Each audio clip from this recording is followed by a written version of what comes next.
saw the early stages of suppression, of what exactly happened that night. The next day, it came out in the newspaper as being a Negro uprising, trying to pin what happened on the community of Greenwood. And so a lot of the members of the defendant communities the night before were arrested and put in detention centers. And they weren't released unless a member of South Tulsa, which was a white person, could vouch for identity. We also saw a lot of business owners and homeowners try to go to the banks and get their investments and their money out of their accounts.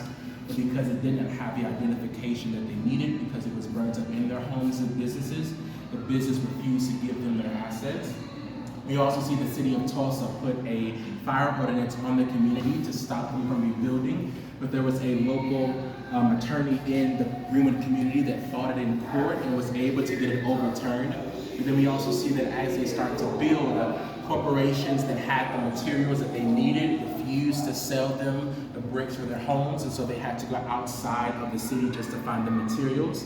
But also, we also see the resilience of this community and how many of the members of Greenwood stayed in the community and they built it back up. And as we'll talk about in the last exhibit, they built it more prosperous after the massacre than it was before the massacre.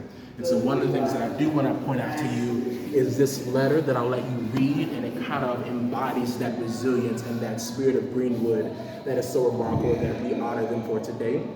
And so please take your time reading the content. I'm going to be standing right there, so whenever you're ready, you can kind of proceed into our last exhibit space.